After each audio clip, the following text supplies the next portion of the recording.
Hello students. आज का मेरा ये video specially class 10th students के लिए है जो अभी अपने सब्जेक्ट सिलेक्शन को लेके काफ़ी कंफ्यूज्ड हैं। ये हमेशा की बात है स्पेशली इंडिया में कि स्टूडेंट एक ऐसे फेज से गुजरते हैं जिनमें कई बार उन पे कई आरोप लगते हैं कि वो अपने फ्रेंड्स को ध्यान में रख के एक भीड़ चाल में जा रहे हैं, या और भी इसी किस्म की बातें, मेहनत से बचना चाह रहे हैं, या अपने आप के अपनी एबिलिटीज समझ नहीं पा रहे हैं, और इसी किस्म की बहुत सी बातें होती हैं। यहाँ पे स्ट्रीम सिलेक्शन किन किन बेसिस पे हो सकता है वो मैं आपको यहाँ पे बताने वाला हूँ। ये मेरा पॉइंट ऑफ व्यू है, क्लियर, टोटली ये मेरा पॉइंट ऑफ व्यू है। तो ऐसा कुछ नहीं है कि आप ये कहें कि यही एकमात्र क्राइटेरिया है, नहीं, और भी क्राइटेरिया हो सकते हैं, लेकिन जो मैंने अपनी लाइफ में कॉमनली अब तक देखा है उसके बेसिस पे मैं आपको बता रहा हूँ। तो स्ट्रीम हमारे यहाँ तीन stream: science, commerce, humanities. Humanities जिसे थोड़ा सा ऑर्डिनरी वे में आर्ट साइड भी कह देते हैं। तो साइंस, कॉमर्स, ह्यूमैनिटीज़, ये तीन स्ट्रीम्स मेजरली हमारे पास हैं। फिर उनमें कुछ सब स्ट्रीम्स बनती हैं और फिर उनमें फर्दर सब्जेक्ट सेलेक्शंस होते हैं। वेल, किस किस बेसिस पे हम अपनी स्ट्रीम का सिलेक्शन करते हैं? एक्सपेक्टेशन, यानी सैलरी कितनी मिलेगी। कैरियर, किस फील्ड में करियर बनाना चाहते हैं। एबिलिटी, मेरी एबिलिटी क्या है, मतलब मैं किस चीज़ में ज़्यादा अच्छा हूँ। अवेलेबिलिटी, वो सब्जेक्ट अवेलेबल हैं या नहीं, उसके लिए मेरे एरिया में अच्छे टीचर्स अवेलेबल हैं या नहीं, ये अवेलेबिलिटी हो गई। मेरे पास रिसोर्सेज हैं या नहीं उसमें करियर बनाने के लिए। डिफ़िकल्टी, कौन सी स्ट्रीम डिफ़िकल्ट है, कौन सी ईजी है, इसके बेसिस पे। इंटरेस्ट, इसे मैंने काफ़ी पीछे रखा है और ये कोई बेटर क्राइटेरिया है भी नहीं, और एक बड़ा ही स्पेशल क्राइटेरिया वो मैं आपको बाद में बताऊंगा। तो स्टूडेंट्स, यहाँ पे आपको जान के बहुत ही दुख होगा कि एक्सपेक्टेशन के बेसिस पे मैं किसी भी स्ट्रीम को डिवाइड नहीं कर रहा हूँ। क्योंकि अगर मैं ये कहूँ कि टेक्नोलॉजी के फील्ड में बहुत सारे ऑप्शंस हैं और करोड़ों करोड़ों रुपए का पैकेज मिलता है, तो ऐसा नहीं है कि जो नॉन टेक्नोलॉजी फील्ड के लोग हैं वो इतना नहीं कमा सकते हैं, वो भी इतना अर्न कर रहे हैं। तो एक्सपेक्टेशन, या जो जो salary expectation, specially salary expectation, इसके बेसिस पे आप अगर कोई स्ट्रीम सेलेक्ट करना चाहते हैं तो ये एक गलत तरीका होगा। आप कोई भी स्ट्रीम सेलेक्ट कीजिए और उसमें अगर ढंग से आप प्रिपरेशन करते हैं तो उसी में आप एक अच्छी अर्निंग कर सकते हैं। तो स्टूडेंट ये मत सोचिएगा कि साइंस ग्रुप के उनको सैलरी ज़्यादा मिलती है, या कॉमर्स वालों को सैलरी ज़्यादा मिलती है, या ह्यूमैनिटीज़ वालों को सैलरी कम मिलती है। ये कुछ जनरल हमारे हम हमारी थिंकिंग है।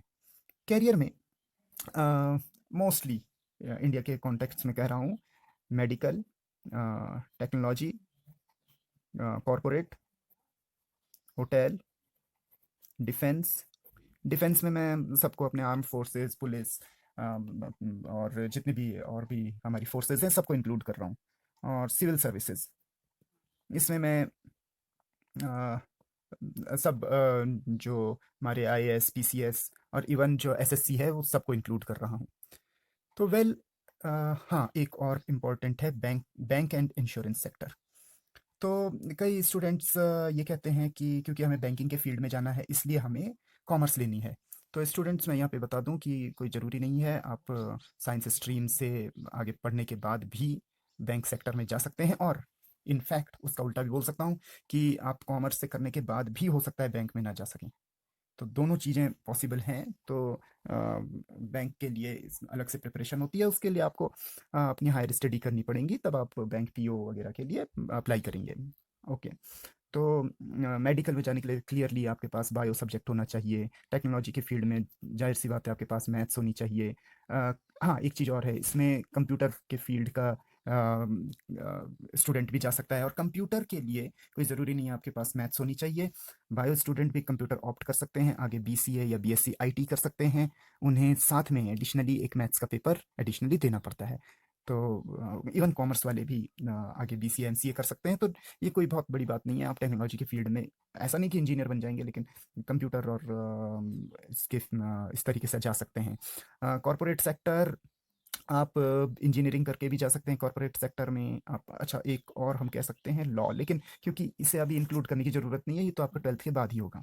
कॉर्पोरेट सेक्टर में आगे ऐसा नहीं है कि सिर्फ कॉमर्स और ह्यूमैनिटीज़ से ही जा सकते हैं, साइंस से भी आप कॉर्पोरेट सेक्टर में जा सकते हैं। होटल, इसमें तो आप किसी भी फील्ड से, किसी भी स्ट्रीम से पहुंच सकते हैं। डिफेंस में भी, सिविल सर्विसेज में भी, जबकि ये कहा जाता है कि ह्यूमैनिटीज़ वालों को ज़्यादा इसमें एडवांटेज मिलता है। लेकिन बहुत सारे मैंने आईएएस ऑफिसर्स देखे हैं जो कि साइंस बैकग्राउंड से थे, डॉक्टर रह चुके हैं इस किस्म से। और बैंक सेक्टर मैंने आपको बता दिया, लॉ भी एक अच्छा ऑप्शन है, लेकिन ये इसके लिए कोई स्ट्रीम की प्रॉपर ज़रूरत नहीं है। नेक्स्ट है एबिलिटी। एबिलिटी पे मैं अभी ज़्यादा बात करूँगा नहीं, लेकिन एबिलिटी में स्पेशली ये याद रखिए कि आप किस तरह के स्टूडेंट हैं।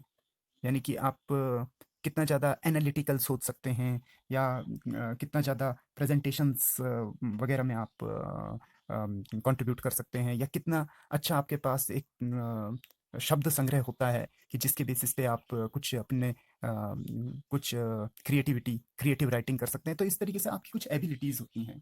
यहाँ पे मैंने क्लियरली जो अदर हमारी एबिलिटीज़ होती हैं कुछ क्रिएटिविटी में, जैसे पेंटिंग, म्यूज़िक, उन्हें इंक्लूड नहीं किया है। अ, क्योंकि हमारा जो एजुकेशन सिस्टम है उसमें ये हमेशा ही सपोर्ट सब्जेक्ट के जैसे बने रहते हैं। खैर, इस पे भी बात करेंगे, लेकिन आगे अवेलेबिलिटी ये मैंने पहले भी बता दिया कि क्या रिसोर्सेज आपके पास हैं, क्या आपके रीजन में वो सारे क्या आप वो सारे रिसोर्सेज जुटा सकते हैं अपनी स्टडी के लिए, क्या वो अवेलेबल हैं। उसके बेसिस पे आपको अवेलेबिलिटी देखनी पड़ेगी, और अगर अवेलेबल हो जाता है आपके लिए तो आप उस तरीके से आगे बढ़ सकते हैं। लेट अस सपोज एक सिंपल सा एग्जांपल देते हैं। मान के चलिए कि मुझे मैं बहुत क्रिएटिव हूँ, मैं बहुत अच्छा ड्राइंग में बहुत बढ़िया हूँ, लेकिन मेरे रीजन में कहीं भी कोई आर्ट स्कूल है नहीं, स्कूल्स में भी आर्ट ऑप्शन है नहीं, तो अवेलेबिलिटी में नहीं है। तो वहाँ पे मेरी समझ से फिर उसे आगे के लिए अपना मेन सब्जेक्ट चूज़ करना गलत होगा। लेकिन हाँ, आप हॉबी के तौर पे या किसी और तरीके से सब्सिडरी उसे कर सकते हैं। Okay, next difficulty. ये एक बहुत ज़्यादा इम्पोर्टेंट पार्ट होता है। बच्चे अक्सर 10th करने के बाद कहते हैं क्या डिफ़िकल्ट है, आगे साइंस डिफ़िकल्ट है या कॉमर्स डिफ़िकल्ट है। और कई बच्चे सोचते हैं कि साइंस डिफ़िकल्ट है इसलिए कॉमर्स ले लेते हैं, और कई सोचते हैं साइंस और कॉमर्स दोनों डिफ़िकल्ट हैं इसलिए ह्यूमैनिटीज़ ले लेते हैं। स्टूडेंट्स, एक चीज़ मैं बता दूँ, हर एक स्टडी डिफ़िकल्ट है। एक टाइम तक ऐसा था कि आप सिर्फ मगिंग करके, याद करके, रट्टा मार के एग्ज़ाम में जा सकते थे, तो वहाँ पे हम कह सकते हैं कि थोड़ा-सा साइंस और मैथ्स के जो सब्जेक्ट थे, क्योंकि वो सिर्फ रट्टे से नहीं हो पाते थे, तो वो बात अलग थी। लेकिन अब ऐसा हो गया है कि जो भी आपके पेपर्स बनते हैं, या हायर लेवल में जो भी आपसे डिमांड की जाती है, वो ये इस तरीके से होता है, उसमें एक मिक्स रिस्पॉन्स होता है। आपकी सिर्फ मेमोराइजेशन एबिलिटी को ही नहीं देखा जाता, आपकी एनालिटिकल थिंकिंग को भी देखा जाता है, और प्रॉब्लम सॉल्विंग स्किल को भी देखा जाता है। तो जो क्रिटिकल थिंकिंग है उसे देखा जाता है। इस तरीके से आपको डेली लाइफ की सिचुएशंस के साथ डील करने के लिए ऐसे करके ऐसे क्वेश्चन दिए जाते हैं। तो डिफ़िकल्टी लेवल ऑलमोस्ट हर सब्जेक्ट में अब ऑलमोस्ट सेम होने लगा है। ऐसी कोई अलग बात नहीं है, लेकिन हाँ, उन सारे सब्जेक्ट्स को जो पढ़ने का तरीका है, वो कुछ अलग होता है। बहुत से सब्जेक्ट ऐसे होते हैं जिनमें आपको याद करना है, और ठीक है, आपको एक हल्का सा आइडिया होना चाहिए, और आप उस आइडिया के बेसिस पे अपने आंसर लिख सकते हैं, आंसर कर सकते हैं। और कुछ ऐसे होते हैं जिसमें आपको बहुत कुछ अपने लॉजिकल रीजनिंग के थ्रू ही आंसर देने होते हैं। तो इस तरीके से देखा जाए तो आजकल हर सब्जेक्ट को ऑलमोस्ट हर लेवल का, हर डोमेन का डिफ़िकल्टी लेवल दे दिया गया है। तो ये बिल्कुल भी सोच के सब्जेक्ट का सिलेक्शन ना करें कि कौन सा सब्जेक्ट डिफ़िकल्ट है, कौन सा सब्जेक्ट ईज़ी है। फिर बात आती है इंटरेस्ट की। स्टूडेंट सुनने में बहुत बुरा लगेगा, लेकिन बड़ा मुश्किल होता है अपने इस इंटरेस्ट को अपनी स्टडी में ढूँढ पाना। बहुत कम स्टूडेंट्स ऐसा कर पाते हैं, तो इस वजह से इंटरेस्ट को मैं कहीं भी अभी इंक्लूड नहीं कर रहा हूँ। अब जो बात आती है कि आप कैसे अपने सब्जेक्ट चूज़ करें, मैंने कुछ चीज़ें बता दी हैं। इसके बाद कुछ क्योंकि मेन इस वीडियो का मतलब ये वाला पार्ट था जो मैं अब बताने वाला हूँ। ओके, तो एक्चुअली हम सब में जो इंटेलिजेंस होती है, अगला जो होगा वो इंटेलिजेंस बेसिस पे होगा। तो जो हमारी इंटेलिजेंसी होती है उसे अ,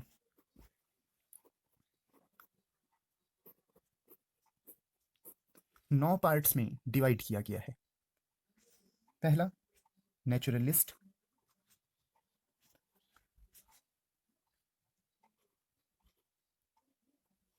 दूसरा, म्यूजिकल इंटेलिजेंस। तीसरा, लॉजिकल इंटेलिजेंस। चौथा, existential. Next, interpersonal. Next, kinesthetic. Next, linguistic. Intrapersonal, interpersonal, intrapersonal and spatial. Alright, तो ऐसा नहीं है कि आपके अंदर इनमें से सिर्फ एक ही एबिलिटी होगी, हमें इनमें से बहुत सारी एबिलिटीज हो सकती हैं।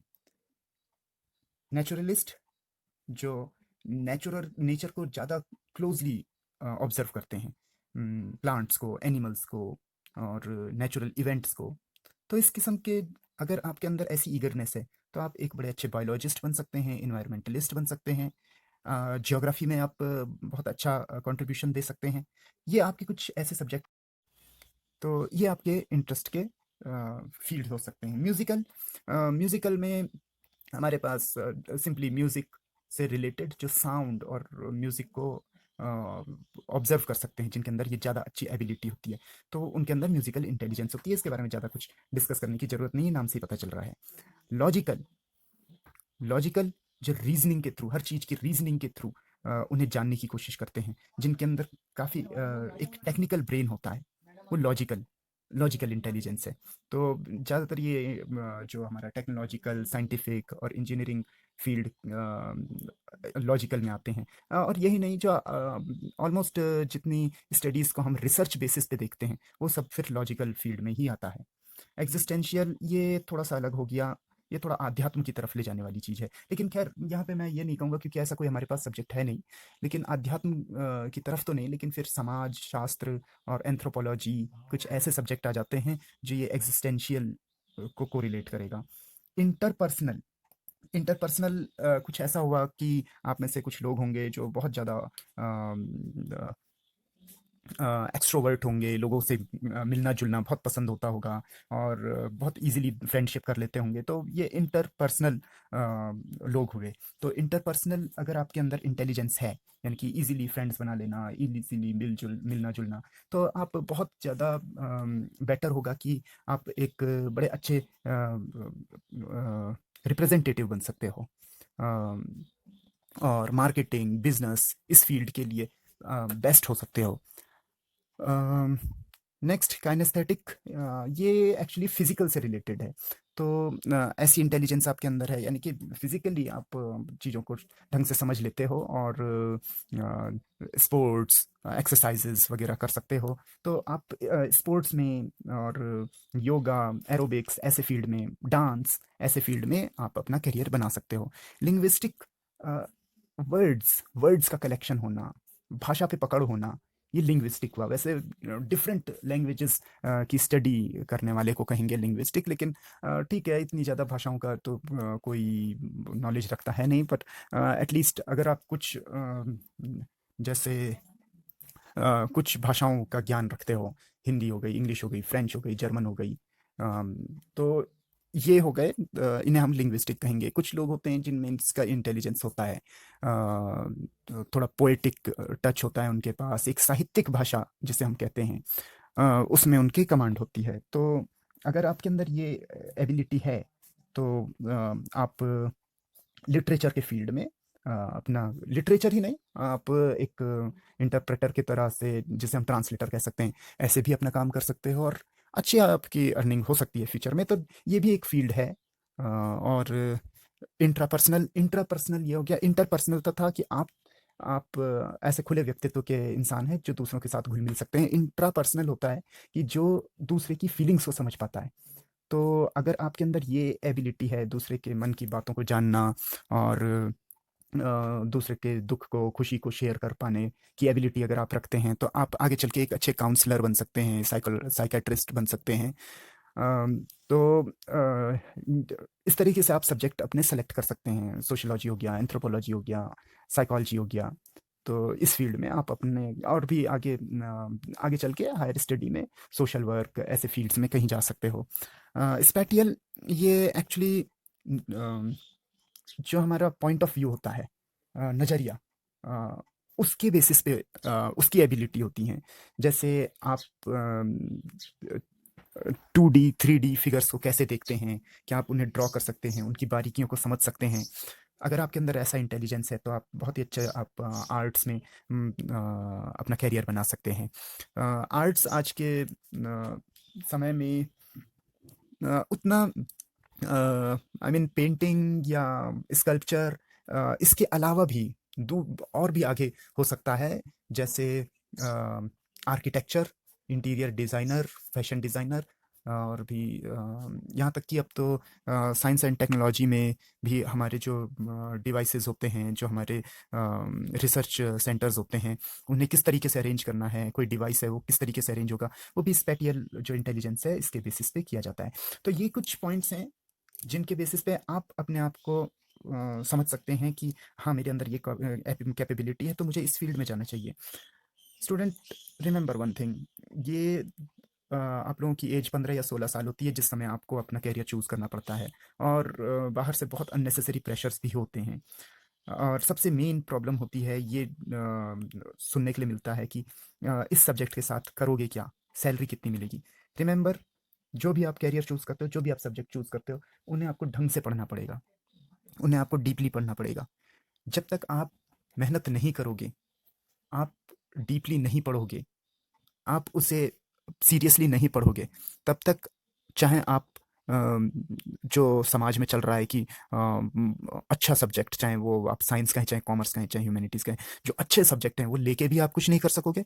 और अगर आप अच्छे अपने इंटरेस्ट से पढ़ते हो और पूरी तरह से जस्टिस करते हो अपनी स्टडीज़ के साथ, तो समाज की नज़र में जो बेकार सब्जेक्ट हैं उन्हें लेके भी आप बहुत अच्छा अर्न कर सकते हो। तो इसलिए स्टूडेंट्स, ये ही कुछ मैं बातें आप लोगों को समझाना चाहता था। और हल्की-फुल्की मैंने हिंट दे दी है आपको अपना करियर किस तरह से शेप करना है। और रिमेंबर वन थिंग, ऐसा कुछ नहीं है कि आपको अभी से आप आगे चल के अपने करियर में थोड़े चेंजेस भी ला सकते हो। तो ये नहीं है कि फ्यूचर में आगे 40 साल की उम्र में आपको जो चीज़ करनी है उसके लिए आपको अभी 15 साल की उम्र में वो सब्जेक्ट सेलेक्ट करके कर लेना है। आगे चल के भी आप चेंजेस कर सकते हो अपने सब्जेक्ट्स में। होता ऐसा है कि जैसे आपने ग्रेजुएशन वगैरह करने में आजकल ओपन यूनिवर्सिटीज़ ऑप्शन दे देती हैं। तो जो किसी ने अगर मैथ्स पहले नहीं पढ़ी थी वो मैथ्स का अलग से पेपर देके मैथ्स स्ट्रीम में जा सकता है। इस तरह से बहुत कुछ होता है। तो ऐसा नहीं समझिए कि अगर आपसे कुछ छूट गया है तो छूट गया है हमेशा के लिए, ऐसा कुछ नहीं है। एक बार फिर से अपने करियर को शेप अप कीजिए, दोबारा से स्टडी कीजिए। ये सारा जो मैंने पैटर्न बताया इसे स्टडी कीजिए और उसके बेसिस पे अपने सब्जेक्ट सेलेक्ट कीजिए। अगर अब भी आपको कोई डाउट है, कोई कन्फ्यूजन है, ऐसा लगता है कि आप पे सब्जेक्ट थोपे जा रहे हैं, या ऐसा लगता है कि इस सब्जेक्ट को मैं हैंडल कर पाऊंगा कि नहीं कर पाऊंगा, कर पाऊंगी कि नहीं कर पाऊंगी, वट एवर, आप मुझे कमेंट में अपना क्वेश्चन भेजिए।